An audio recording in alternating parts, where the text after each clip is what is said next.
The Zimbabwe Public Police has confirmed that 17 people died in a fatal road accident that occurred on the morning of 22 July 2025 at Unyani Bridge along Sadc Road, Chitungwiza. Sanabina mashoko in an update. Pamsoro pe the horrific Chitungwiza accident yashoka nyika yose.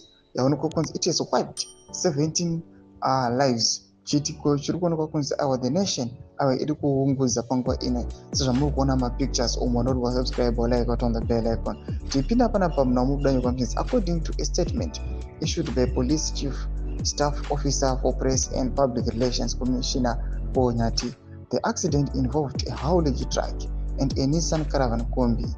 In course, the haulage truck, which was traveling towards the Harare Central Business District with the two occupants on board, lost control and veered onto the oncoming lane, said Commissioner Nyati.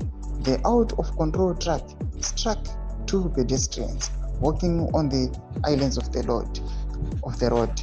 The pedestrians died on the spot, he confirmed.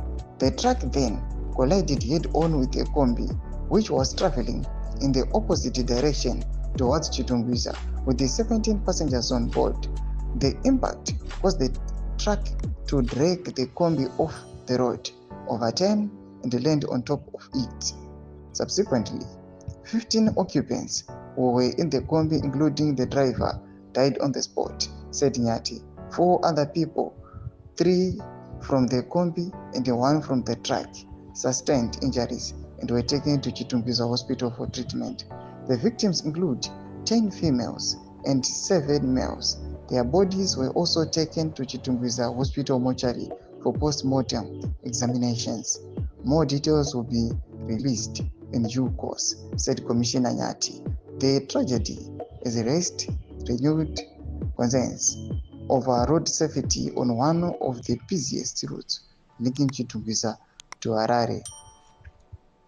May the dear souls rest in peace. Ndo mashoko aripo panguva ino ari kusirisa ari kunokonza aiwa vanhu varwadzwa nechitwe ichi. Ndakume section medu tidzidza mafungiro enyu moti kudii pamusoro penhau iyi. Ndakume section medu subscribe like chito on the bell icon.